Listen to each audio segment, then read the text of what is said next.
Welcome back to the Getting Lucky Mixed Martial Arts podcast. This is part 2 of the UFC 155 review show. Part 1, we covered the Facebook and FX card prelims. In part 2, we're going to focus exclusively on the main card. This one was a rough one, at least for half of it. I'm joined by Marcus Mitchell. He's also on part 1. He's coming back with us on part 2 to talk about the main card, the pay-per-view fights. And the first one is Chris Leben versus Derek Brunson. I wasn't too high on Chris Leben. Did he prove me wrong? No, you were, I guess, spot on with him. Chris Leben got just outclassed in every way by a gassed fighter. It was really a shame to watch. Derek Brunson is going to collect some criticism that's probably a bit unfair, and that's that he's just a lay-in-prayer. That probably is who he is. He was absolutely one-dimensional there. But he gassed for a couple of reasons. This is his promotional debut, and he obviously dumped all of his adrenaline in the first round. And he's a big fighter, and those muscles take a lot of oxygen. I think that contributed to the fact that by round 2, both of these guys were sort of lumbering around like drunk lumberjacks, looking for some waitress to fondle. Well, that's Leben's MO, is to, I mean, if you want to talk about zombies, he's been doing it as long as anybody, just wandering around throwing that left arm out there. But Brunson, I understand you're on the big stage. He was on Strikeforce, which in its day didn't rival UFC, but that's pretty respectable as well. He was a replacement fighter too. Right. I guess that you can take that into account for what it is. He talked about before the fight how he didn't want to be one-dimensional. He didn't want to be seen as just the wrestler, but that's absolutely what he was. He took Leben down when he wanted to. In the first round, that is. Later on in the fight, he didn't have the energy to. But he took him down, and he really didn't do much with it. Once Leben got up, he was just zombieing with the left arm there. I think Brunson can be better. I think he can be a lot better very quickly. He has potential, yeah. He's 28. But he actually missed on quite a few of his takedowns, which is bad considering how badly gassed Leben was. And it was because he was just, when he was shooting for his takedowns, he wasn't setting them up. He was just going for a body lock, or he was going for, he was putting his shoulder more in the solar plexus and grabbing around the hips, rather than putting his shoulder just below the navel and grabbing at the bottom of the thighs, which requires more energy. So he didn't land a lot of takedowns, and I think given more cardio and a little bit more creativity with his hands, he could set those takedowns better and look a bit more dominant and conserve a bit more strength. Yeah. I think he's going to be what Leben was to the middleweight division, which is not going to be a top-tier guy, which is fine. But if you're not going to be a top-tier guy, at least be what Leben was and be exciting at times. Yeah. I mean, there was a point where Brunson had Leben aghast, Leben up against the cage with double underhooks and just walked away. Like, what, are you going to stand up with Leben? No, you don't want to do that. Even when Leben was gassed in the third round, he was landing that uppercut, and it looked like he connected a few times. Brunson, I don't think, will ever be like Leben in two regards. He won't be exciting. And at one time, Leben was a legit contender. He was 15-1, and then he fought Anderson Silva. Mm-hmm. Brunson's got a lot of work to do. But I think he's going to be killed on the internet for being a lame prater and gassing early, and I don't know if that's fair. It's his first fight.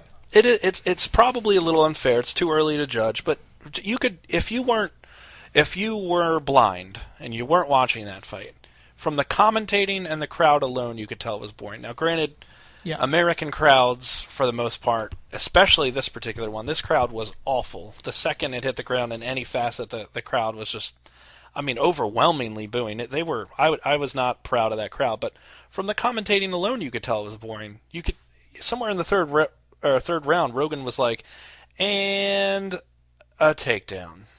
Like, he was defeated in his voice. The worst crowds are the guys that show, when you have a high-profile heavyweight fight, you get a lot of MMA tourists. Mm-hmm. People that don't watch a lot of fighting, they don't watch a lot of the sport, and they don't know the intricacies of what's happening, like with the grappling. There was booing in the Miles Jury fight. There was booing in the Jamie Varner fight. I believe there was booing in the Eddie Wineland fight, and there was booing in this fight. Yeah, there was booing in the Moraga fight as well. And this fight, Brunson, Leben, you can say, yeah, they can boo. It's the main card. But those other fights, it's ridiculous. a Japanese crowd would be politely clapping while whispering like, wow, this is amazing. Because they know what they're looking at. The Brazilians would be rioting and setting the stadium on fire. Yeah. You know what I mean? At some point, the fans need to really get with what the sport is. They need to sophisticate themselves. Well, it's just like a heavyweight fight, man. It's just like Mike Tyson back in the 80s. You have people like Carrie Underwood there to watch the fight. Does she know what an omoplata is? She probably thinks that's what you order at a Swedish restaurant. She was there for PR reasons. Exactly. But, like, she's waiting there for her little cameo on the camera, and then she promptly got up and left her seat. Yeah, but I mean, the fight was, it was boring, and the crowd was definitely welcome to boo. You have a professional fighter that was so gassed that at the end of the fight, he needed help from Herb Dean to get his shirt back, to get his shirt on. He couldn't put his own shirt. I guess he was overcome with emotion. I realize that. He just won his first fight on pay-per-view on UFC. Let out a very, very kind of sissy-sounding scream after. Oh my God, he was completely disrespectful in victory there. Yeah, he didn't even shake hands or anything with Lieben went ahead. Lieben, is respected in the sport in that he's been there. He's a veteran. He's been there for a while in the middleweight division. He just outclassed him. He went over to Lieben went over to handshake Brunson, and he just screamed and fell on his back. And if you saw the look in Lieben's eyes, like, what is this guy? Yeah, and that's he was from thinking, Lieben. If I could wrestle, I'd kick your ass right now. And not considering Jamie Varner, Melvin Gillard, huge bad blood going into the fight, they actually embrace and hug on the ground. Right. I think we probably talked too long about this fight, given the lack of excitement, lack of action, and lack of importance. That brings us into the next fight. That's a perfect segue into another fight that had no excitement and no action. Yushin Okami did exactly what I feared he would do. Mm-hmm. He judo decisioned Alan Belcher. Judo, I don't even know if it was that. I think we're all capable of what he did to Alan Belcher. Are you capable of just laying down on top of another person? Because I know I can. Now, sure, he's stronger and he can hold that person down against his will, but when it comes down to it, he just really held him down. That's all he did. He was like Alan Belcher's big brother. That's really all he was. You're saying that Yushin Okami was giving Alan Belcher noogies? He won by noogie, technical noogie knockout. But that fight just underwhelmed in every way, and that's what an Okami fight is. All right, so here, Mitchell and I are seasoned MMA fans. I've been watching this sport since it started. Let me give you the difference between what Yushin Okami does and what someone like, I'll just use him, John Fitch. Yushin Okami didn't really score any takedowns. He got on top because Alan Belcher was going for guillotines, which means he was trying to go for a front choke and then falling back into it. Or he went for trips, and Okami used just enough judo to land on top. Mm-hmm. Fitch gets takedowns. He grinds you against the cage, he gets a single or a double, and gets you down on the ground. He initiates that action. Fitch, call him pillow-fisted if you want, is still throwing cute little pillows on people's face. I think he does more than that, but let's just be as cynical as possible. Yushin Okami lands in half guard, it stays in half guard. Yushin Okami grabs your head and puts his head down. I like how you said lands in half guard, because he really falls down with his opponent, and he's just there. If it weren't for Belcher, Belcher handed the victory to Okami here. Belcher said, guillotine, let me see if a guillotine will work in the first. Nope. Let me see if a guillotine will work. And he did it all 3 rounds. You're going against a guy who's never been submitted and who's clearly stronger than you. What are you doing? But Okami was able to take one of the most exciting fighters in the division. Guy with tremendous amount of excitement and hype and momentum. And make it a boring, boring, boring victory. He should not be proud of himself. This really derailed the card. At this point, I was like, wow, this card is horrible. Mm-hmm. I really it was a gut punch to the whole card. Mm-hmm. It was just a yuck with a side of yuck. The other thing about Yushin Okami, and this has to be some kind of a record, the ref stood them up twice in 1 round. Mm-hmm. Like, you're not doing anything, and it takes like 2 or 3 minutes for the ref to say, okay, you're just humping now, get up. Right. Twice in 1 round, he stood Yushin Okami up. Tom, when we were chatting before, said the only time he ever saw that was when Vitor Belfort fought Rumble Johnson, but Rumble Johnson came in 35 pounds overweight, so the ref was like, every 5 seconds, get up as a penalty, you know. But, oh my God. Listen, I'm not against judo fighters. Stun Gun, when he fought in Japan, or was it Macau, whichever one he fought in, he dominated that fight. He stood on that, he stuck to that guy like algae, like a leech, and just sapped the energy out of him, like some sort of Marvel superhero, like that energy draining him. That was impressive. Yushin Okami, boring, terrible. And I love wrestlers. This was horrible. He didn't do anything. Can I say it more emphatically? No, and coming from the Lieben fight to this fight, it was just like, okay, what are we shelling out the money for? This is not what I wanted. I mean, granted, what you're really paying for is that Dos Santos Velasquez fight, but you expect to have a little bit of excitement before you get there. It's like, I'm going to have sexy time with my wife, right? And so I want the foreplay to be there. I want the foreplay to be a kick in my nuts.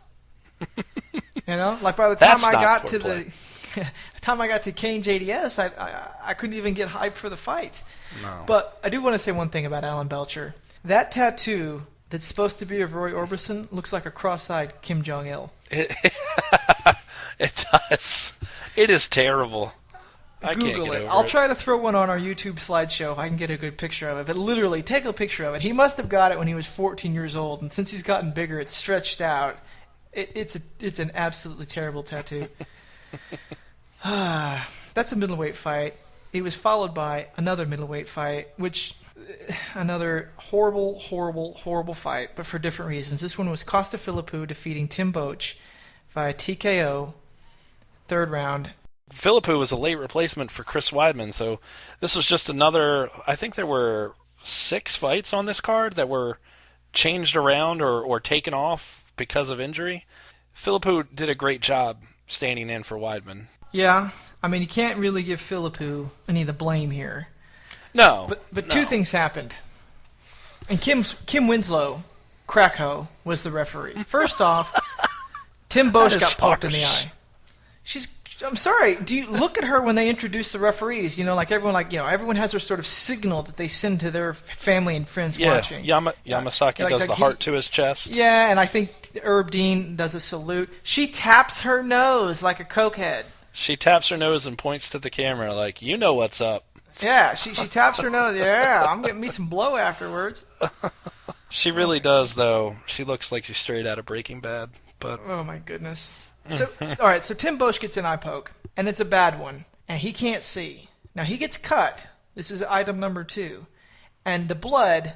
This is the second cut. He got cut in the first round on the forehead. The second cut was right around the eyebrow. And there is a moment in the second round where he literally looks like he's wearing, those little goggles they give you when you go to the tanning bed salon. Mm-hmm. I don't know personality. You're not a big tanning? I don't tan. I've seen my wife with them, yes. I watched the Jersey Shore. That's how I know. Okay. So it looked like he had red ones because they were literally just in his eyes. Like he was the blood Lone Ranger. Mm-hmm. And he's sliding along the ground with both eyes closed, searching like a blind man in a sled for his opponent. Kim Winslow, get up and fight. Yeah, get up. You need to fight back. Doesn't stop the fight and let the doctor check him or clear his eyes. Now this is not competitive advantage. This is not, you broke your nose, fight with it. This is fighter safety. This is what they stop the fights for. And you'll see that in the next fight. Right, it's safety 101. It's the first thing you should learn as a referee. Protect the fighters. And I don't know what it was she was looking for. I guess, I don't know. I can't even make a guess, because anybody watching that fight knows he's acting like a wounded animal. He doesn't know where anything's coming from. At least give him the opportunity to get checked out by the doctor or something. Earlier, though, in the fight, when he got eye poked, the doctor, to Boetsch's credit, said, "Do you want to stop the fight?" And Boetsch, like a true barbarian, was like, "No!" Like, very angrily. And I think at the same point, when he did get eye poked, the doctor asked him, Kim Winslow wanted to rinse out Tim Boetsch's mouthpiece, and he was just like, "No, I don't need that rinse out." Like, he's just a super, super barbarian. I think some point throughout the fight, he may have hurt or broke his hand. I heard people talking about that. We can't confirm that. Obviously, we're doing the show right after, so we don't know for sure. Mm-hmm. But I don't think this fight. Obviously, if Weidman had fought this Tim Bosch, Bosch would have been destroyed. He didn't look very good. But I don't really think this loss discredits Bosch at all. It wasn't a TKO. He just basically just laid there and ate some punches because he couldn't see. Yeah, he figured, I can either tap to strikes or I can just sit here until she finally gets around to ending the fight or doing some part of her job. I mean, he was literally sliding his butt across the cage, reaching out with his feet, looking for Philippou. That's literally what he was doing in the second round. Yep. I've taken no referee classes, but it was clear all you've got to do is give him time to go look at a doctor. And in the next fight that we're going to talk about with Jim Miller and Joe Lozon, immediately that's what happened. Yeah, Yves Levine was the referee for that fight, and he was all over everything. Yeah, I think 30 seconds into that fight, Jim Miller had put elbow to elbow to elbow to elbow into Lozon's forehead, opening up about 1.5 inch size gash, and without hesitating, Yves Levine stopped it, got a doctor in there, and then started it within maybe 20 seconds. How hard is that for Kim Winslow to recognize? She lets guys go into arm bars too long. She lets guys go into leg locks too long. Guys come out of there battered, bruised, and crippled. Now, if you were a professional fighter, Rob, and you're going against, let's say, Paul Harris, you're an up-and-coming fighter, you're about to step in the ring with Paul Harris, who's a known submission fighter, a known guy for ripping limbs off, and you see Kim Winslow is the referee. You think there's a possibility you might get locked up in a leg lock. What do you do? I try to get myself DQ'd. Yeah. No contest. I go and I kick Toquinho in the balls, and if she doesn't stop the fight then, I kick her in her balls. Because you don't want to, as a fighter, you don't want your career in her hands, especially given her track record and her inability to properly regulate a fight. But like I said, I mean, moving on to the Jim Miller and Joe Lozon fight, Yves Levine, underappreciated ref, when you can compare him to Kim Winslow, did exactly what he needed to do. Yeah, let's talk about that fight then. Jim Miller defeats Joe Lozon in perhaps the bloodiest fight I've ever seen. Bloodier than Joe Stevenson, bloodier than War Machine. A 3-round fight. He carried 2 rounds. Lozon, to his credit, rebounded quite nicely, I believe, in round 2, would you say? Yeah. I think he was sorting himself back out near the end of round 1. He was getting himself together. Joe Lozon showed a lot of people what he can do with his heart. Okay, so yes, Joe Lozon has. I mean, he made Mark Hominick look like a bitch. That's how much heart Joe Lozon's got. Hematoma on your head? Pitch, please. Joe Lozon, when they went to his corner after round 1 and they mopped off his head, 6 different places on his face started bleeding again. Not alone the 2-inch gash over his eye. It looked like you could see his frontal lobe just sitting there. And he wanted to come back out. Joe Lozon, I mean, not known as a striker, not known as a guy that's going to stand there and bang with you. He wants to rip off, wants to put you to sleep by choking you or rip your arm or leg off. And he really showed that you don't need to sit there and kickbox all day to have the heart of somebody like that. He really wanted this victory, and I mean, let's not discredit Jim Miller in any way. He fought his ass off. He took it to Joe Lozon in every area of this fight. We'll talk about Jim Miller in just a second because he obviously warrants a full discussion. But here's what I say to guys like Joe Lozon. You can become a legend in other ways than victory. And for instance, Sakuraba, he lost a lot, but he was fearless and he had a heart. Joe Lozon, the MMA community salutes you because that was a awesome performance. In a sport that is now being dominated by hype and anger towards your opponent, this fight really showed you what MMA is all about. I mean, this fight, coupled with the ending to the Jamie Varner-Melvin Gillard fight, and our main event, the ending of that as well, they really encapsulated what MMA is supposed to be about. Yeah, pushing yourself to the absolute brink and still persevering and then having nothing but respect and kindness for your opponent. Let's talk about Jim Miller. That guy came out like animals attack in the first 30 seconds. He went berserk. I thought he was I think somewhere along the line, he hopped off that hype train somebody had been talking about and went off. Went off on Joe Lauzon. I bet you didn't get any Christmas presents this year, did you? Because Santa Claus knows if you're naughty or nice. And he knows if you're a jackass, too. Yes, I did say Jim Miller did seem overhyped. And given the circumstances, I look like a complete moron. And I'm fine with that. Because a lot of times in my life, I've worn that title, and I wear it well. Jim Miller looked awesome. The first 2 minutes of this fight, he looked like he could take Anderson Silva. Wait, what did I just say? He really did. I mean, he puts that Nate Diaz victory behind, or that Nate Diaz loss behind him. But really, what can you do against a Nate Diaz? Jim Miller was confused there, but he came out with a vengeance against Lauzon. I believe Lauzon was supposed to be fighting Gray Maynard, and Miller was actually the late replacement here.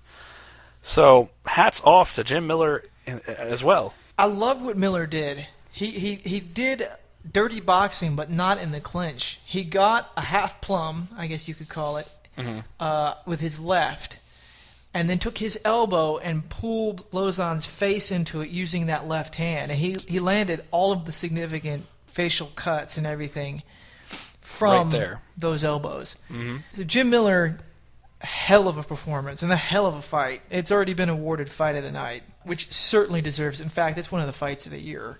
Yeah. I think this fight is better just in the pure aesthetics of fighting. Obviously, these guys weren't fighting for a title. This fight was better than GSP Condit. Absolutely, it was. I'd rather watch that than those 25 minutes any day. Can we segue for a second? Sure. There's a pretty rabid discussion among MMA purists about where the elbow belongs in mixed martial arts. And when it comes to John Jones, it's bad. It's horrible. Elbows don't end fights, they just cut. But I don't think that you'll hear that narrative on this fight, because Jim Miller was the guy throwing the elbow, and he nearly ended the fight with cuts. I think that all comes down to what are you trying to throw that elbow for? And a lot of times when you see John Jones throwing the elbow, you think it is to cut his opponent. I mean, it's just what it seems like he's trying to do.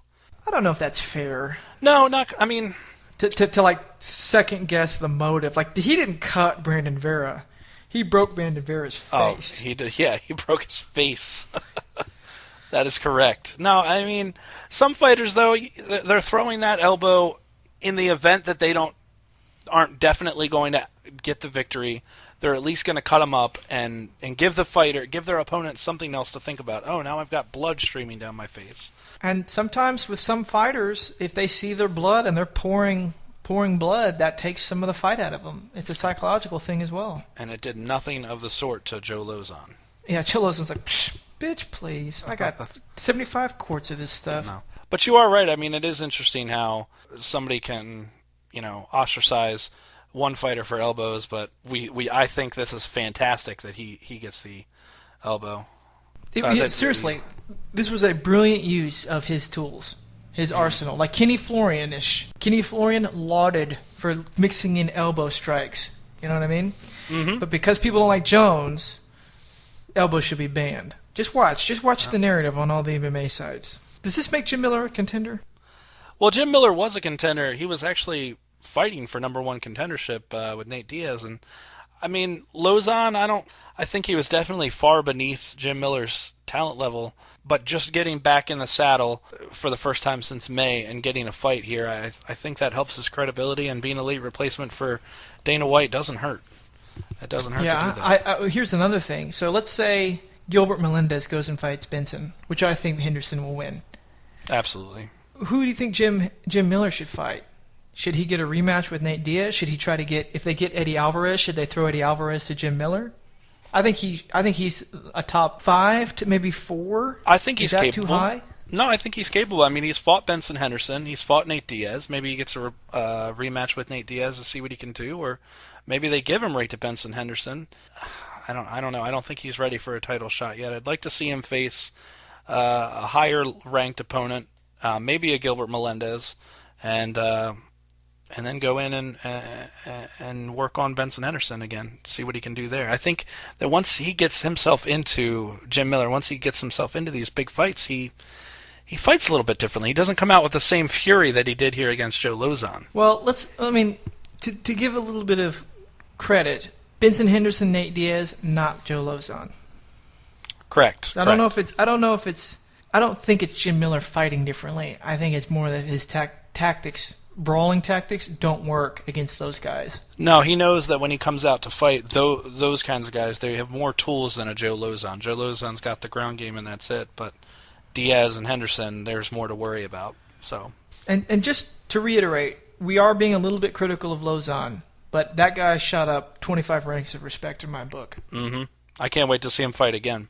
And you know what? He again, just like we were talking about beforehand, he gets another Fight of the Night award. He gets another extra award. It seems like every time he fights, he gets one of them. And in fact, between the two of them, I think they said something like they had 15 of them. Well, now they each get one more, and the bonuses were $65,000. Let's talk about the main event. Cain Velasquez defeats Junior Dos Santos in a surprising 5-round decision. I think most of us realized that the first fight was a fluke. A haymaker connecting behind the ear in 1 minute ends the fight. This was not a fluke. This was legit domination from Cain from start to finish. If you add up the entire time that they have spent in the cage together, Velasquez and Junior Dos Santos, between the two fights, about roughly 26 minutes, I think we and the judges, though they may have been suspect, I think they got this fight 100% correct, giving two 10-8 rounds to Velasquez. If you count all those 26 minutes, I think we can agree that Velasquez won the 25 minutes of this fight and Dos Santos won the 1 minute of the other fight. That gives Dos Santos 3% of the time that they've been in the cage together. He's been winning 3% of the time. That's how dominant Velasquez has shown that he can be compared to Junior Dos Santos. Let's just talk about Junior Dos Santos for a second. Cain doesn't have a lot of power. He's funny enough, he's a lot kind of like the Diaz guys. He's got a great engine, and he can throw a lot of punches, the most like 17.6 strikes in a minute per minute that he's fought. But he does have cumulative power. I mean, we saw what he did to Bigfoot Silva, and Bigfoot Silva's got a chin like a bumper of a semi-trailer. JDS hasn't ever been tested like that. He's got a chin. I mean, he can take damage. I mean, he didn't know what his name was throughout the fight, but he just put his hands down and was taking punches. He put his hands down and tried to do his best Anderson Silva, but without the head movement. Probably not fully aware. He probably thought he was in Narnia when he was doing that. And I think it was his game plan. No, I think it's fitting, though, that Dos Santos came out to the Rocky theme and then kind of, I mean, he is a boxer, a heavyweight boxer, pretty much is what Dos Santos is, and he's sitting there getting rocked and just taking it. Just landing on the chin and just taking it. I mean, and Velasquez, no, he's not a Roy Nelson, but those hands are absolutely huge, just landing on the chin. You kind of don't get a feel because it's pop, pop, pop, pop, pop. Mm-hmm. But when you go and watch the replays, you're like, and you see the snap of Junior's head, like get twisted around, he really does have a chin. I mean, here's the thing. I don't know if they fight again, if Junior can change the result other than just having a nice single punch, because this was the implementation of Cain's game plan to the letter, and he, like you said, 25 minutes total domination. You could see it in their faces after the fight.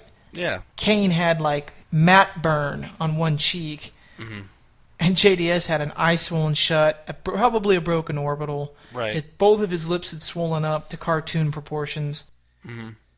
This is a guy in Cain Velasquez that previous to this fight had 10 victories, 9 of them by knockout, and Junior Dos Santos took all of his best shots. Phenomenal performance, I guess, by JDS's chin, but in every other aspect, he surprised.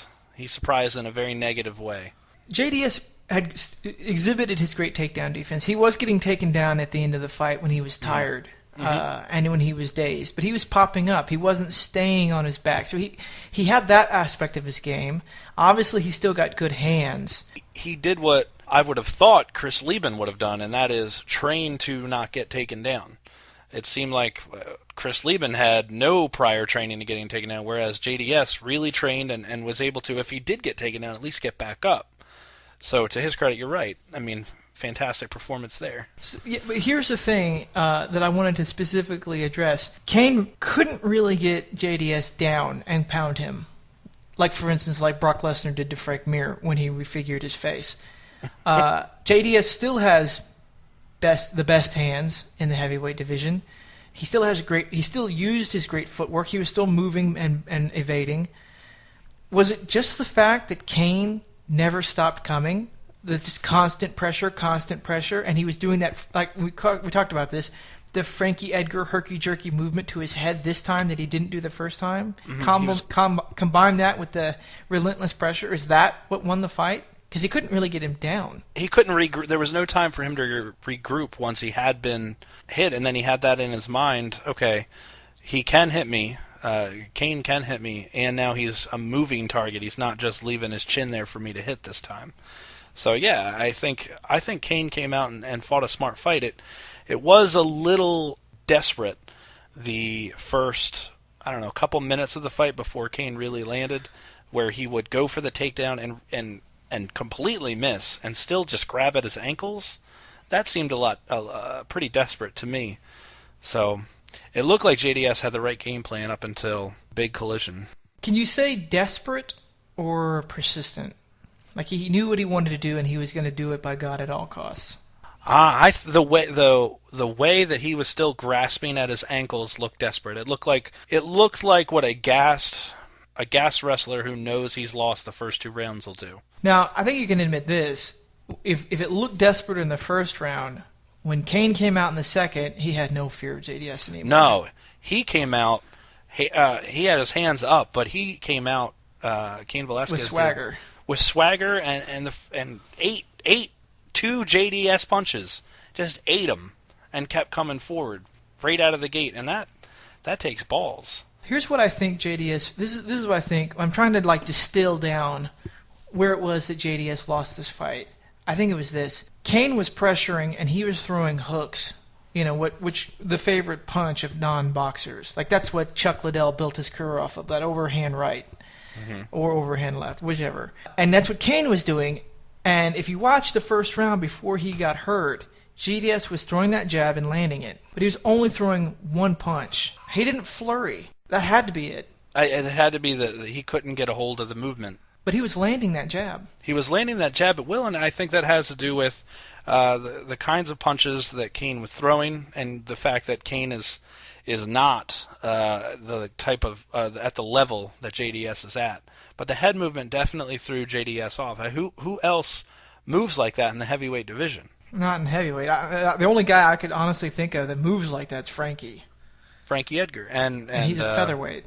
Right, and even in a lower weight class, Dominic Cruz has awkward movements, difficult to hit. So for what Kane was doing, as big as he is, that was impressive. I think Kane, his nickname should be the Terminator, because just like Michael Biehn said, he will not stop.